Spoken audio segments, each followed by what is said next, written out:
رسول پاک علیہ السلام جو کام بھی کرتے ہیں اللہ کی وحی کے ساتھ کرتے ہیں۔ حضور کا ہر کام وحی خدا ہے، اپنی مرضی سے حضور کوئی کام نہیں کرتے۔ تو نبی پاک نے جو بھی کیا ہے وہ امت کے لیے نمونہ ہے۔ حسنین کریمین سے جو حضور کا پیار ہے، جو نبی پاک علیہ السلام کی ان کے ساتھ والہانہ محبت ہے، اعلیٰ حضرت بریلوی نے حدیث لکھی ہے، راوی حضرت عثمان غنی ہے رضی اللہ تعالیٰ عنہ۔ حضور سید عالم صلی اللہ تعالیٰ علیہ وآلہ وسلم نے نا گھر میں پیغام بھیجا، فرمایا فاطمہ سے کہو ذرا حسن حسین کو تو بھیجے۔ یہ سارا دن ہی حضور کے پاس رہتے ہیں، سارا دن ہی، لیکن وہ جو والہانہ پن ہے، جو محبت ہے، جو ان کے ساتھ محبوب کا خاص لگاؤ ہے، سیدہ سے کہو ذرا شہزادوں کو بھیجے، تھوڑی سی دیر ہو گئی آنے میں۔ اعلیٰ حضرت فرماتے ہیں یوں لگتا جیسے سیدہ فاطمہ کپڑے نہیں ماں بدلنے لگتی بچوں کے، خوشبو نہیں لگانے لگتی، تھوڑی تیاری میں دیر ہو گئی تو محبوب نے نظریں جمائی ہیں اس حجرے کی طرف جہاں سے امام حسن اور حسین نے آنا ہے۔ رحمت کے عجب ہی جھمیلے ہیں، حسنین یہاں پر کھیلے ہیں۔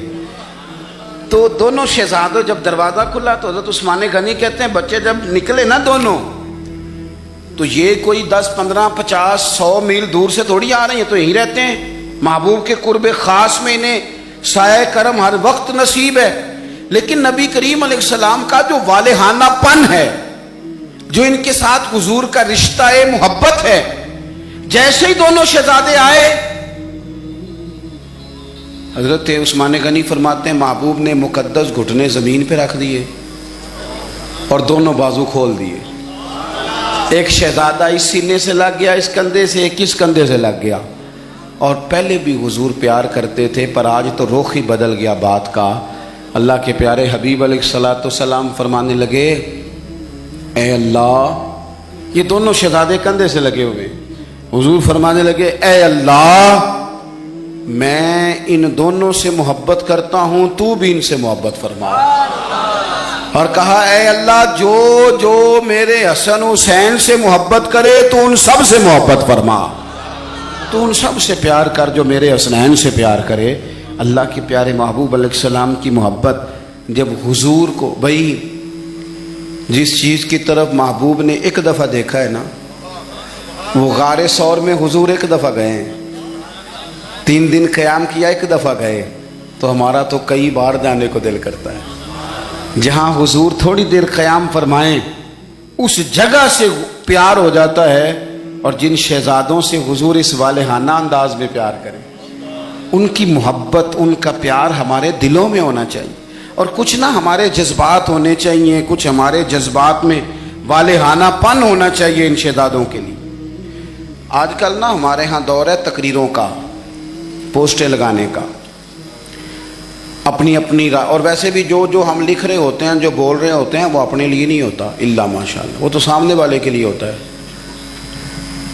وہ تو حضرت مجدد الفسانی رحمۃ اللہ علیہ کے حالات پہ ایک سیرت نگار نے لکھا ہے کہ آپ نے ایک شخص کو نا اپنے سلسلہ نقشبندیہ میں اجازت دی کہ اب آپ بھی آگے اللہ اللہ بتائیں، تربیت کریں، یہی طریقہ ہوتا تھا۔ تو ان کو خلافت دے دی، اب وہ سلسلہ طریقت میں آگے اشاعت سلسلہ کا کام کریں گے۔ کچھ عرصے کے بعد وہ خلیفہ صاحب نے حضرت شیخ کو خط لکھا تو کہنے لگے حضور آپ نے فقیر کو اجازت دی تھی، اب میں تقریر بھی کرتا ہوں، تدریس بھی کرتا ہوں، تصنیف بھی کرتا ہوں۔ تو حضرت فرمانے لگے آپ بہت اچھے کام کر رہے ہیں، رب آپ کو برکت دے، پر یہ سارا کچھ تو آپ لوگوں کی اصلاح کے لیے کر رہے ہیں، کچھ اپنے لیے بھی کرتے ہیں، رات کو تہجد میں اٹھ جاتے ہیں، کچھ اللہ کے حضور رونا نصیب ہو جاتا ہے، کچھ آپ کو درود و سلام کی کیفیات نصیب ہوتی ہیں، یہ تو جو کچھ ہے الحمدللہ بہت اچھا ہے، قابل تعریف ہے، پر یہ تو آپ خدمت دین کا کام کر رہے ہیں نا لوگوں کی، آپ اپنے لیے کیا کر رہے ہیں؟ یہ بھی تو مقام غور ہے۔ بہت ساری چیزیں آج ایسی ہیں جو تقریروں میں تحریروں میں، لیکن ہمارے پرانے بزرگ جو تھے ان کا رنگ اور تھا، ان کا انداز والہانہ تھا، والہانہ۔ میں نے کئی دفعہ سنائی ہے بات، پھر سناتا ہوں۔ بڑی عید پہ نا میرے والد صاحب چاول لائے، غریب گھر تھا تو ثابت چاول اور بہترین چاول کم ملتے تھے، تو جو زیادہ اچھے چاول تھے اماں جی نے ایک دفعہ پکائے تو وہ بڑے اچھے لگے، تو سب نے تعریف کری کہ یہ چاول بڑے اچھے ہیں۔ تو تھوڑے دنوں کے بعد چاول پکے تو وہ والے نہیں تھے، تو ابا جی کہنے لگے والدہ سے کہ وہ چاول کتنے نہیں، یہ نویں پکا لینے آج۔ تو اماں جی فرمانے لگیں کہ چاول بڑے سونے تھے، پیارے تھے، میں نے رکھ دیے ہیں، 10 محرم کو امام حسین کی نیاز پکائیں گے۔ ہمارا نا آپ نے ناراض نہیں ہونا، محفل میلاد کی ہو یا 10 محرم کی ہوتے نہیں جاؤ گے ناراض؟ محفل کے منتظمین اگر مجھ سے بگڑ نہ جائے تو بات کر دوں، کم مشکوک ہو گیا، رہن دئیے کوئی اور ہی کر لئیے، کر دیں جی۔ محفل شریف کی جو لنگر ہے اس کو کہتے ہیں یہ تبرک ہے، ایسے ہی ہے، ہوتا بھی ہے، وہ تبرک ہوتا ہے نا جی۔ تو جو شاپر میں چاول تبرک صاحب ہیں وہ نعت خواں بھی کھا لے گا، کوئی مسئلہ نہیں، اس کے لیے مرغن غذا کی کیوں اہتمام کیا ہے؟ اس کو تبرک نہیں گزرتا الگ سے، پیر صاحب کو نہیں گزرتا، ان کے الگ سے نہیں گزرتا یہ تبرک۔ او خدا کے بندو، غریب کو تو لوگ اب تو تگڑے بندے افطاریاں بھی سیاسی کراتے ہیں، وہ تو دعوتوں میں بھی تگڑوں کو بلاتے ہیں۔ یہ محفل میلاد تھی، محرم کی محفل تھی، 11ویں کی محفل تھی، جس میں ماڑے ماڑے لوگ آتے تھے، تم نے اس میں بھی غریبوں کا شاپر والا چاول بنا دیا اور امیروں کے لیے لنگر مہمان خصوصی کے لیے تم نے الگ سے بنا دیا۔ کاش میلاد کی محفل میں تم زیادہ بوٹیوں والے چاول پکاتے، سب کے لیے ایک جیسے، اور غریب کو پرات بھر کے دی جاتی۔ اس کے بچے جو سارا سال گوشت سے لڑائی کرتے ہیں وہ چاروں بچے ساتھ لے آتا، اور جب بچے چھوٹے چھوٹے دیہاتی غریب وہ کھانا کھا رہے ہوتے ہیں تو ابا جی سے پوچھتے، ابا جی آج کی ہے؟ اللہ کیا بات ہے، یہ بھی ایک سبق ہے میلاد کا، آج کی ہے، سانوں تے کدی انج گوشت نہیں لبا، آج کی ہے؟ تو ابا جی تھپکی دے کے پیار کر کے، ہو سکتا ہے ابا رو ہی پڑتا، رو کے کہندا پتر اج رج رج کھاؤ بوٹیاں، اج رسول پاک دا میلاد شریف، مجھے بتلاؤ نا۔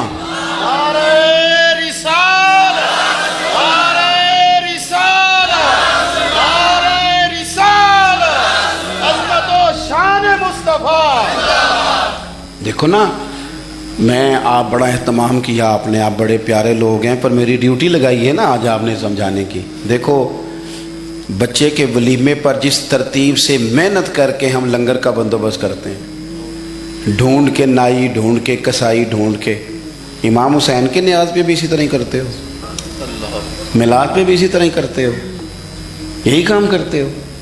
ایک مثال اور دیتا ہوں، میں نے اپنے ماں باپ سے سیکھا یہ ادب، اور وہ پڑھے لکھے نہیں تھے، سادہ تھے۔ میری اماں جی مجھے کہتی محرم والے دن کہ جا مینوں نا ٹوٹیاں لے آ دے، میں کھیر بننی ہے۔ ٹوٹیاں دا پتہ جے؟ چلو شکر ہے تسی کافی بندے پینڈو نکل آئے ہو، ورنہ تو لوگ مانتے نہیں کیسی پینڈو ہاں۔ ٹوٹیاں لا دو، تو مینوں ذرا سائیکل تے جانا پیندا سی 2-3 کلومیٹر، تو میں کہتا اماں جی میں پوچھیا استاداں نو، ختم پرات وچ بھی ہو جاتا ہے، آپ دلا لیں ہو جاتا ہے، پلیٹوں میں بھی مطلب کوئی مسئلہ نہیں۔ اماں جی کہندے تو نا اپنے مسئلے رکھ اپنے کول، میں نے ٹوٹیاں لے آ کے دی، تو وہ چلے جاتا۔ ایک دن میں تھوڑا سا نا تنگ ہو کے بھی گیا، یار حد ہو گئی ہے، اماں جی مسئلہ سمجھتی نہیں، میں اتنے بڑے مفتیوں کا قول سنا رہا ہوں۔ امام اعظم ابو حنیفہ کی والدہ، امام صاحب کے ایک شاگرد تھے، وہ واعظ تھے، بڑی زبردست تقریر کرتے تھے۔ امام صاحب کی ماں کہتی جاؤ مجھے اس سے مسئلہ پوچھ کے بتاؤ، تو امام صاحب کہتے اماں مجھ سے مسئلہ پوچھ لے، تو ماں کہتی تو بچہ ہے، ماں کے لیے تو بچہ ہی تھے نا، وہ اس سے مسئلہ پوچھیں۔ تو حضرت امام صاحب اپنی والدہ کا وہ استفتاء سمجھیں لے کے اس شاگرد کے پاس جاتے، مسئلہ کہتا استاد جی مجھے تو نہیں نا مسئلے آتے، آپ بتائیں۔ تو امام صاحب کہتے میری اماں تیرے نام پہ مطمئن ہوتی ہے، یہ احترام دیکھو۔ فرماتے اچھا میں تجھے اس سوال کا جواب بتاتا ہوں، پھر تو مجھے بتا، اور پھر میں اپنی اماں کو جا کے بتاؤں گا، تاکہ میری بوڑھی ماں سادی طبیعت ہے وہ ذرا اطمینان میں آ جائے گی۔ وہ میری اماں جی مجھے کہنے لگی ٹوٹیاں تے لے آنیاں ہی پینیاں، میں چلا گیا لے کے آیا، لا کے میں نے پیش کر دی۔ تو میں نا اس دن تھوڑا سا میں نے پوچھا گھبرا کے، میں کہ اماں جی مثلا ٹوٹیاں دی ایڈی لوڑ کا دیے، بغیر ٹوٹیاں تو نہیں امام حسین دے نام دی کھیر ونڈی جاندی، ضرورت کی ہے؟ تو اماں جی کو پتہ تو تھوڑا غصے میں گیا ہے، پسینے میں شرابور واپس آیا ہے، تو ان کا لہجہ وہ ہو گیا جو ماں کا پھر سمجھانے کا لہجہ ہوتا ہے۔ مجھے تھپکی دی، 10 روپے بھی اضافی دیے خرچے کے، اور ساتھ کہنے لگی پتر ویکھے نا حضور دی اولاد دے نام تے کسے نو کھیر دینی، پھر انہوں آکھنا ساڈا پانڈا دے کے جا، نبی پاک دی اولاد دے نام تے جو دے چھڑیا سو دے چھڑیا، ختم ہو گئی بات، ختم ہو گیا۔ اب اسے کہنا برتن دے کے جا، اس لیے پلیٹیں بھی جائیں، یہ حضور کی اولاد کے نام کا لنگر، تیری نسل پاک میں ہے بچہ بچہ نور کا، تو ہے عین نور تیرا سب گھرانہ نور کا۔ تو ایک تو ان سے والہانہ پن۔ پانچویں اور آخری بات، اپنے بزرگوں کے صرف دن نہیں منانے، دین صرف منانے نہیں آیا دنیا میں، دین تو اپنانے کے لیے آیا ہے۔ ہم نے نیرے دن نہیں منانے، نیرا اپنا سند ہی مضبوط نہیں کرنی، احترام بھی کرنا ہے حد درجے، لیکن جو ان کی سوچ ہے، جو ان کی فکر ہے، جو ان کا مزاج ہے۔ دو باتیں حضرت عمر فاروق رضی اللہ تعالیٰ عنہ میں اور امام حسین میں ایک جیسی ہیں، کامن ہے۔ ایک تو ان دونوں کا مصلی سے پیار،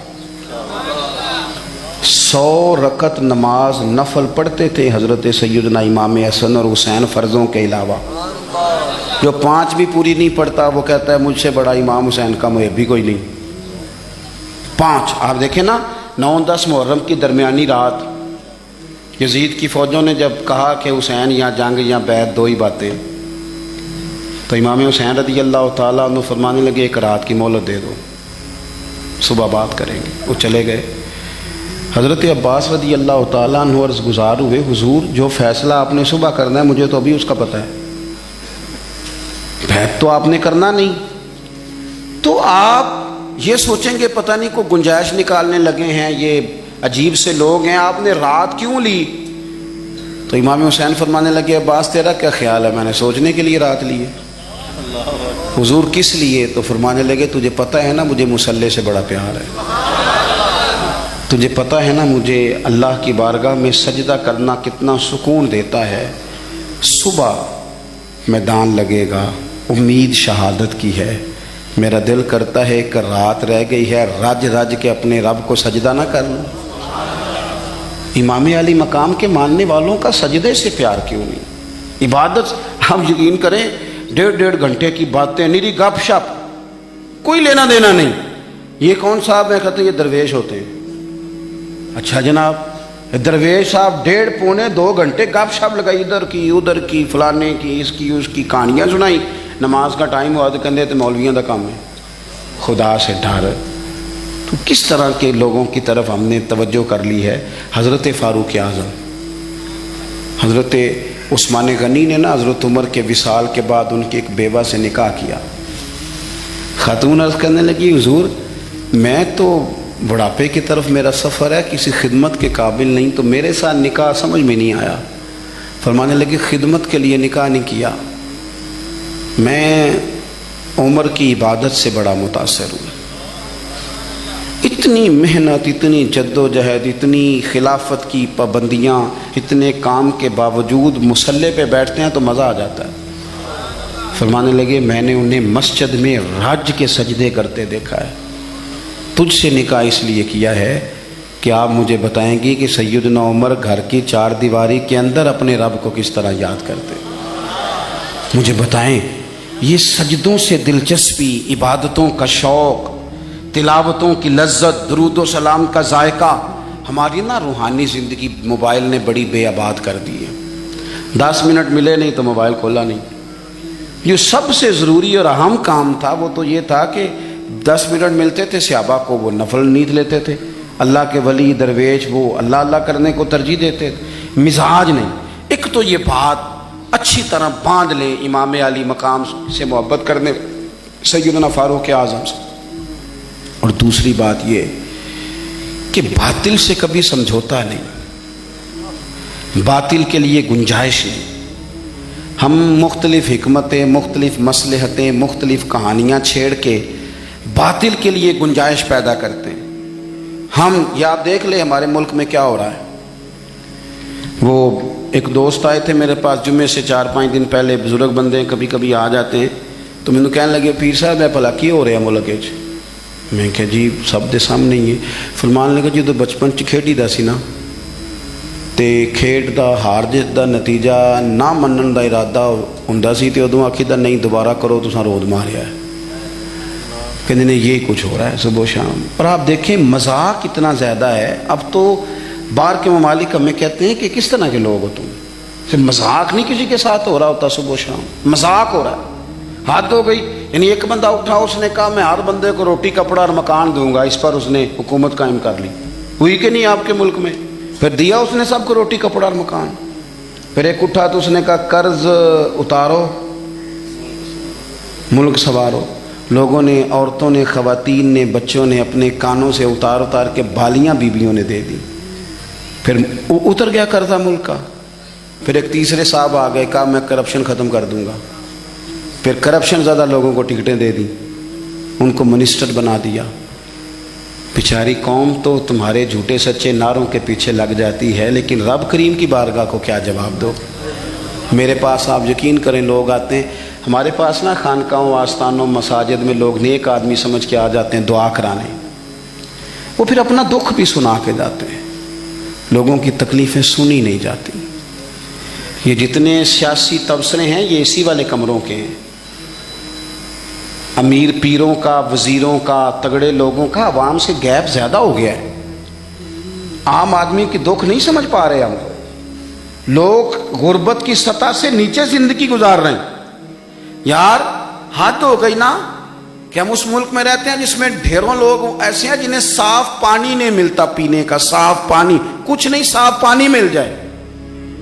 میں اور آپ اس ملک میں رہتے ہیں. اچھا ایک طرف حال یہ ہے کہ نئے ماڈل کا موبائل آئے تو ملتا نہیں مارکیٹ میں, پرانا مل جاتا ہے. یہ امیروں کی چاہت ہے. گاڑی 3-4-5 لاکھ روپیہ زیادہ دے کے بک کرا لیں گے, چاہیے مجھے ذرا 2 مہینے پہلے. دوسری طرف حال یہ ہے, میں کبھی کبھی وقت نکال کے سرکاری اسپتالوں میں جاتا ہوں. کچھ مریض ایسے ہوتے ہیں جنہیں تسلی بھی دے دی جائے تو ان کا فائدہ ہو جاتا ہے. آپ کبھی حال دیکھیں جا کے, لوگوں کو ویل چیئر پہ بٹھا کے ڈرپ لگا دیا ڈاکٹر نے. ڈاکٹر کیا کرے, بیڈ ہی کوئی نہیں. اس طرح بھی کبھی ہوتا ہے. کوئی والی وارث نہیں قوم کا. یعنی جن لوگوں کو بیمار ہوں تو لیٹنے کو جگہ نہ ملے, اس قوم کے لوگ جھنڈے لگائیں اور وزیروں کے نعرے لگائیں اور جناب اور جتنا پیسہ تم الیکشن پہ لگاتے ہو نا, اس کے کتنے کتنے بڑے اسپتال بن جاتے.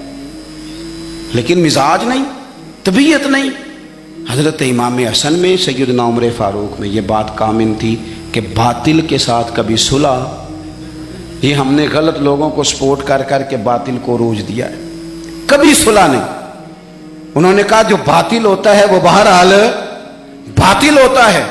یزید اگر باطل ہے تو بڑی حکمتیں تھیں امام حسین کے سامنے, بڑا کچھ ہو سکتا تھا. چلو باہر نکلتے ہیں, ذرا لوگ کٹے. ہمیں بھی لوگ کہتے ہیں آپ سیاسی بات نہ کیا کریں, وہ بعض لوگ مختلف جماعتوں کے آئے بیٹھے ہوتے ہیں تو فلان ہو جاتا ہے. تو میں نے کہا کیا ہو جائے گا, کیا بات کرتے ہیں آپ, کیا حیثیت ہے ہماری. نہیں کوئی ہم سے دلچسپی لیتا تو نہ لے. ہماری جو ڈیوٹی ہے وہ اذان بھی پوری نہ پڑے, وہ بھی دیکھ کر پڑے کہ فلانا بندہ ناراض نہ ہو جائے. جس کی طبیعت میں جو آتا ہے وہ کرے. سانو تخت زارے دی لوڑ کی ہے, نالے کی لگے شہر بمبول دے نال, اسی تے اپنی بال کے سیکنے آ. سانو کی لگے کسی اور دے نال. کروں مدح اہل دول رضا, اور پڑھے نا اس بلا میں میری بلا. میں تو گدا ہوں اپنے کریم کا, میرا دین کوئی پارا ہے نہ نہیں. یہ کیا بات ہوئی کہ آپ سچی بات ہی نہ کریں. آپ غور کریں میں کیا عرض کر رہا ہوں. غریب لوٹتے رہیں اور آپ کہیں کہ جناب وہ فلانا بندہ کہے گا میں سیاسی جماعت کا تھا, آپ نے بات کر دی. ہو جو جس جماعت کا ہوتا ہے, لیکن حق بہرحال حق ہی ہوتا ہے. یہی بات امام حسین کے سامنے آئی. بچوں عورتیں ساتھ ہوں تو لوگ تو ویسے ہی کہہ دیتے ہیں میرے ساتھ زنانہ ساتھ ہے, ورنہ میں تجھے بتا دیتا. لیکن امام حسین نے نہ عورتوں کا ساتھ دیکھا, نہ بچوں کی بھوک دیکھی, نہ تکلیف دیکھی. انہوں نے بتایا کہ جب باطل کے سامنے ڈٹنا ہے تو نتیجے کی پرواہ کیے بغیر ڈٹنا ہے. جو لوگ کام کرنے والے ہوتے ہیں وہ رزلٹ نہیں دیکھتے کیا نکلے گا. رزلٹ تو یہ نکلا کہ امام حسین شہید ہو گئے, اور پھر 3-4 سال یزید حکومت بھی کر گیا, لیکن قیامت تک کے لیے اس کا نام ذلت کا باعث بن گیا. اور انسان کو بیدار تو ہو لینے دو. ہر شخص پکارے گا ہمارے ہیں حسین. اب بیدار تو ہو لے. امام حسین کا نام سند بن گیا ہے باقی سے لڑنے کی. تو مہربانی کریں, ہو سکتا ہے آپ اکیلے ہوں پورے گھر میں, لیکن آپ ڈٹنا سیکھیں, سچ کہنا سیکھیں, بات صحیح کرنی سیکھیں, کام پہ نہیں, ڈرے نہیں. کوئی جب اللہ تعالیٰ ساتھ ہو پھر کوئی بندہ کسی کا کیا بگاڑ سکتا ہے. سچ پر کھڑے ہونا سیکھیں, سچ پر. اللہ کے بندوں کا پیار اپنے دل میں بٹھائیں. اگر یہ حکومتیں یہ سارا کچھ درست ہو جائے تو آپ یقین کریں قوم آسودگی میں آ جائے. جتنے بھی اہل فضیلت ہیں, آپ کے والدین ہیں, آپ ان کا ادب کریں گے تو معاشرے میں سکون پیدا ہوگا, اور اگر آپ بے ادبی کریں گے تو فساد پیدا ہوگا. آپ اپنے اساتذہ کے لیے جذبات اچھے رکھیں گے تو آپ محسوس, ابھی ذکر ہو رہا تھا نا حضرت قاری شاکر نوری صاحب کا, تو بیان کرنے والے استاد کہہ رہے تھے بڑے سارے حفاظ کے استاد ہیں. دیکھو استاد کا احترام ہوگا تو سوسائٹی میں سکون پیدا ہوتا ہے, اور اگر کوئی شاگرد ہلکی سی بھی, چونکہ وہ اہل فضل ہے نا استاد بڑے, ہلکی سی بھی بے ادبی کرتا ہے تو تکلیف ہوتی ہے. استاد صاحب میٹرک پی ٹی سی ہیں, پرائمری کے ٹیچر ہیں, بچہ ان سے پرائمری میں پڑھتا تھا, پھر اس نے گریجویشن کی, پھر ماسٹر کی ڈگری ہوئی, M Phil, P H D, بہت بڑے عہدے پہ فائز ہو گیا. استاد صاحب آج بھی سائیکل پہ ہیں, پر وہ افسر لگ گیا ہے, پجاروں پہ بیٹھتا ہے. استاد صاحب سائیکل سے جا رہے تھے شہر کی طرف, اور یہ گاؤں آ رہا تھا واپس. اچانک اس کی نظر پڑ گئی کہ میرے استاد صاحب جا رہے ہیں, تو اس نے پجارو سائیڈ پہ لگائی, نیچے اتر کے کہا کہ استاد جی سائیکل لڑکا پہنچا دے گا, آپ میرے ساتھ بیٹھے نا گاڑی پہ, میں گھر چھوڑ کے آتا ہوں. استاد صاحب نے دوبارہ جانا سائیکل پہ ہی ہے, بیٹھنا کوئی نہیں پجاروں پہ, بیٹھنا نہیں, وہ جائیں گے دوبارہ سائیکل پہ ہی. لیکن جب وہ اس ادب کے بعد دوبارہ سائیکل پہ بیٹھیں گے تو انہیں محسوس ہوگا میری سائیکل پجاروں سے مہنگی ہے, کیونکہ پجاروں والے نے اتر کے سلوٹ کیا ہے. جب آپ احترام کرتے ہیں نا, یعنی ایک بندہ دیتا ہے مسجد میں چندہ, اور ساتھ وہ خطیب صاحب کو کہتا ہے کہ اگلا جمعہ اس موضوع پہ پڑھانا, حالانکہ ان پڑھ بندہ ہے, مشورہ دیتا ہے کہ جناب فلانی فلانی تقریر بھی کیا کریں. اس سے نقصان کیا ہوتا ہے, محسوس ہوتا ہے کہ یہ نا اس کو ادب نہیں آتا, اس نے قدر نہیں جانی. لیکن لاکھوں خرچ کرتا ہے, اور جب بات کرتا ہے تو اس کے دھلے ہوئے جملے ہوتے ہیں, اس کو لہجے کا وضو نصیب ہوتا ہے. وہ آگے کہتا ہے جناب اگر آپ مناسب سمجھیں تو ایک چھوٹی سی گزارش میری بھی مان لیں, تو آپ یقین کریں کہ وہ جس کو وہ کہہ رہا ہوتا ہے نا, وہ بات بھی مان لیتا ہے اور دعا بھی دیا کرتا ہے. اہل فضل کی کبھی بھی, بڑے لوگوں کی کبھی بھی بے ادبی نہ کریں. لوگوں نے اپنے من کی خواہشات کے لیے بڑے لوگوں کی بے ادبیاں شروع کی. یاد رکھنا, جو قوم اپنے بڑوں کی, اپنے اسلاف کی بے ادب ہو جاتی ہے, اس کی تاریخ مسخ کر دی جاتی ہے. کبھی بھی بے ادب نہ ہو. میرے نبی پاک علیہ السلام نے 2 جملے کہہ کے اس مضمون کو سمیٹ دیا. فرمایا جو چھوٹے پہ شفقت نہ کرے, بڑے کی عزت نہ کرے, ہم میں سے ہے ہی نہیں. اپنے بڑوں کا اکرام کریں, اپنے بڑوں کا, اپنے اساتذہ کا, مشائخ کا, امت کے بڑوں کا. لوگوں کی زبانیں کھل گئی ہیں اولیاء اللہ کے بارے میں, لوگوں کی زبانیں کھل گئی ہیں ائمہ مجتہدین کے بارے میں, لوگوں کی زبانیں کھلی تو ذرا سی اوقات نہیں آدمی کی, اور وہ حضور کے صحابہ پہ بات کرتا ہے. تو دیکھ تو صحیح, اپنی حیثیت کا تو تعین کر.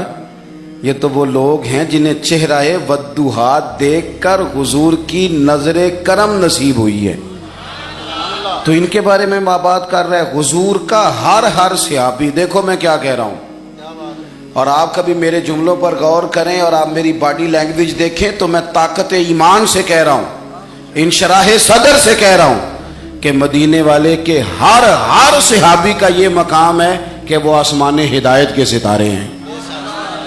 اس لیے کبھی بھی ادھر ادھر کی کسی گمراہی کا شکار نہ ہونا. یہ لوگ تو اپنی چھوٹی سی دکانداری چلانے کے لیے امت کا سارا پیچھے کردار مشکوک کرنا چاہتے ہیں. اور یاد رکھنا صحیح العقیدہ ہونا چاہیے، بس صحیح العقیدہ ہونا چاہیے. اگر وہ صحیح العقیدہ ہو تو پتہ میرے امام نے کیا کہا ہے؟ بڑوں کو نہیں، فرمایا تیری نسل پاک میں ہے بچہ بچہ نور کا. ایک ایک بچہ تیری نسل پاک میں ہے بچہ بچہ نور کا، اور تو ہے عین نور، تیرا سب گھرانہ ہی نور کا.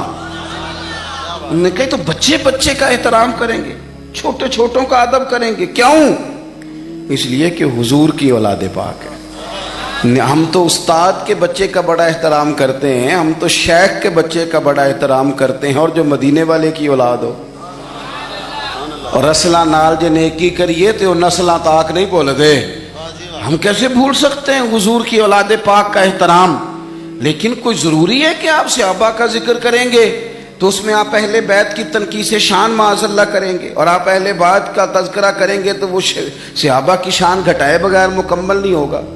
ایسی ناپاک جسارتوں سے امت کے اندر تکلیف بڑھتی ہے، آزمائش آتی ہے، اور پھر نئی نئی تحقیق کی ضرورت کیا ہے؟ تحقیق وہ ٹھیک نہیں جو داتا علی اجمیری نے کی ہے، جو خواجہ اجمیر نے کی ہے، جو امام ربانی نے کی ہے، جو امام احمد رضا فاضل بریلوی نے کی ہے. ادھر ادھر جانے کی کیا ضرورت؟ اس لیے پہلے تو اہل، اور دوسری بات جتنے بھی اہل فضل تھے نا، وہ کئی دفعہ نا ابا جی اور چاچا جی کی لڑائی ہو رہی ہو نا، ابا اور چاچا کی، تو بیٹا چھلانگ لگا کے بیچ میں لڑائی میں اپنے ابا کی حمایت میں آ بھی جائے نا، چاچے کی مخالفت کرے، ابے کی حمایت میں بات کرے، تو والد صاحب فٹک پتہ کیا کہتے ہیں؟ چلے پتر تو چپ کرے، ساڈا پراواں دا مسئلہ، تو اپنے قد کاٹھ میں رہ، تو اپنی حیثیت میں رہ، تو چھوٹا ہے، تیرے والا مسئلہ. تو آپ بڑوں کی باتوں میں بولتے ہیں. بڑوں کی باتوں میں بولنے والے لوگ سیانے نہیں ہوتے، وہ تو بچپنے کا اظہار کرتے ہیں کبھی بھی. اور پھر ہم نے ان سے تربیت لینی تھی کہ ہم نے ان پر بحث کرنی تھی. کبھی آپ نے دیکھا ہے کہ ٹیچر آئے پڑھانے کے لیے کالج میں تو بچے اسے کہیں اپنی ڈگری دکھاؤ، تو وہ کہتا تو دفعہ ہو نا کلاس سے، ڈگریاں بڑے دیکھا کرتے ہیں، چھوٹے نہیں دیکھا کرتے. ڈگری پرنسپل صاحب کو دکھاؤں گا، تیری حیثیت ہے تو میری ڈگری دیکھے، تو اپنی اوقات میں رہ. اس لیے پہلے تو، اور پھر قرآن مجید کی جو آیت میں نے تلاوت کی نا، اسی مضمون کو اللہ نے وہاں بیان کیا. فرمایا والسابقون السابقون، وہ جو پہلے پہلے حضور کے پاس آ گئے، فرمایا وہ سبقت لینے والے سبقت لے ہی گئے. تو مالک اگر وہ پہلے آئے تھے تو پھر انہیں کچھ ملا بھی. اگر ان لوگوں نے پہل کی تھی، وہ سابقون الاولون تھے، تو ملا کیا؟ فرمایا والسابقون السابقون، سبقت لینے والے سبقت لے گئے، اولئک المقربون، یہی تو رب کی بارگاہ کے مقرب لوگ ہیں. یہ پہلے آئے ہی اس لیے تھے کہ انہیں قربت دی جانی تھی، یہ مقربین ہیں. کبھی حضرت علامہ اسماعیل حقی نے لکھا ہے، بڑی سونی بات، بڑی خوبصورت بات. آپ جب کسی کو عزت دے رہے ہوتے ہیں تو اس کا مطلب یہ ہوتا ہے کہ آپ کے پاس عزت ہے. کیا بات ہے. اور جب آپ کسی کو عزت نہیں دیتے تو اس کا مطلب یہ ہوتا ہے کہ آپ کے اپنے پاس کوئی نہیں. کیونکہ مجھ سے کسی نے کہا 2-4 ہزار دو، تو میرے پاس ہوگا تو میں دوں گا نا، اور اگر میں نہیں، میرے پاس ہے نہیں تو دینا کہاں سے ہے. علامہ اسماعیل حقی رحمۃ اللہ نے لکھا ہے کہ نبی پاک علیہ السلام تشریف فرما ہیں، حضور کے صحابہ کی ایک جماعت بارگاہ میں بیٹھی ہے. حضرت صدیق اکبر بھی حضور کے بالکل قریب بیٹھے ہیں، وہ آج بھی حضور کے قریب ہی ہیں، قریب بیٹھے. تو اچانک نہ محفل میں حضرت مولا علی شیر خدا تشریف لے آئے. باقی صحابہ بھی اٹھنا چاہ رہے تھے، کوشش ہو رہی تھی، لیکن پتہ ہے سب سے پہلے جگہ کم تھی، کو بندہ ذرا سرکتا یا جگہ بناتا تو جگہ بننا تھی. باقی بھی اٹھنا چاہ رہے تھے، لیکن سب سے پہلے حضرت صدیق اکبر اٹھے. حضرت مولا علی کا بازو پکڑ کے تھام کے حضور کے قریب بٹھایا، خود ذرا تھوڑے سے پیچھے ہو کے بیٹھ گئے. اب بولا نہیں کوئی، وہاں لوگ کم باتیں کرتے تھے، وہاں لوگ بولا ہے پائے نظر ہوش میں آ، یہ کوے نبی ہے. آنکھوں سے بھی چلنا یہاں بے ادبی ہے، لباں تے موراں لگیاں، بولن دی جاچ بھول گئی. اوتھے زباناں تائیں کھولن دی جاج بھول گئی تے جا کے مدینے اتھرو میرے سوال بن گئے. حضور کی بارگاہ میں وہاں کو بندہ بات کرے اللہ نے پہنچایا سرکار کے قدموں میں, صد شکر میں پھر آیا سرکار کے قدموں میں, کچھ لمحے سلامی کو ٹھہرا ہوں مواجہ پر, پھر مجھ کو ادب لایا, پھر مجھ کو ادب لایا سرکار کے قدموں میں. تو حضرت کوئی کسی نے گفتگو نہیں کی, حضرت صدیق اکبر نے بازو تھاما اور لا کر کے نا حضرت مولا علی کو حضور کے قریب بٹھایا اور خود سائیڈ پہ جا کے بیٹھ گئے, کوئی بولا نہیں, بات نہیں کی. تب ہم تو باتیں زیادہ کرتے ہیں نا, جا کے سائیڈ پہ بیٹھ گئے. اور کسی نے کیا تبصرہ کرنا تھا, نہ کسی کی جرت تھی, نہ کوئی کرنا چاہتا تھا, نہ کر سکتا تھا. تھوڑی دیر خاموشی رہی, پھر میرے کریم بولے اور حضور بول کے فرمانے لگے دیکھا تم نے ابو بکر نے کیا کیا ہے. اور پھر حضور فرمانے لگے عزت والا ہی کسی کی عزت کو پہچان سکتا ہے, فضل والے ہی اہل فضل کو پہچانا کرتے ہیں. میں ذمہ داری سے کہتا ہوں کہ مولا علی کی شان کو اگر سمجھ سکتے ہیں تو ابو بکر صدیق سمجھ سکتے ہیں, اور حضرت صدیق اکبر کا مقام اگر کوئی جان سکتا ہے تو مولا علی ہی جان سکتے ہیں. سادات کرام سروں کا تاج ہوتے ہیں, بعض سادات کی بات بڑی یاد رہ جاتی ہے.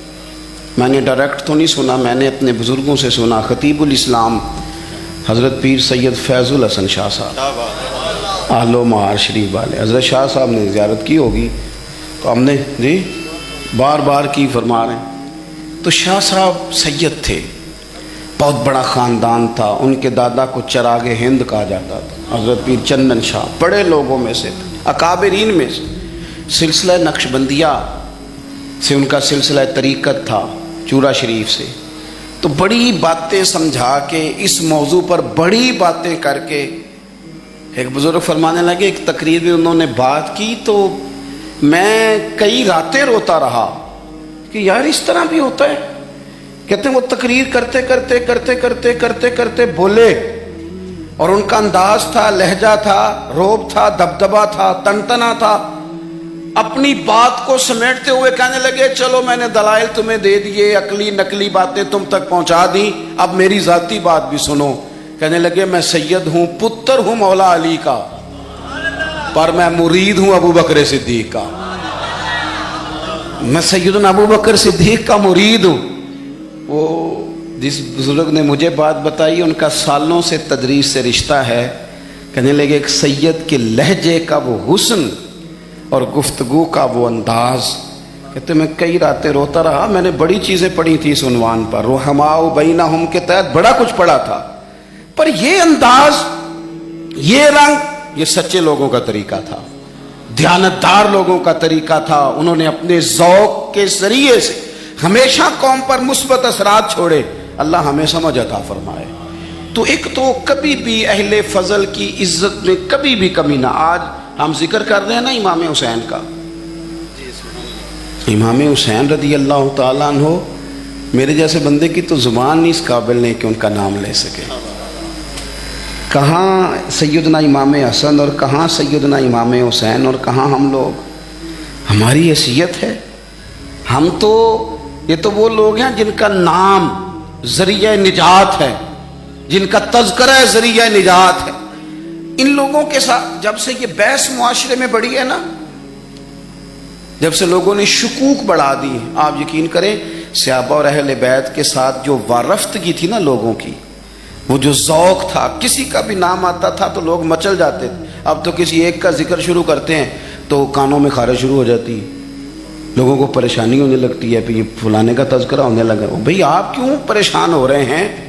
یہ سارے اسی دریائے محبت کی نہریں ہیں جس کو مدینے والے محبوب نے اپنے دستے مبارک سے چلایا ہے.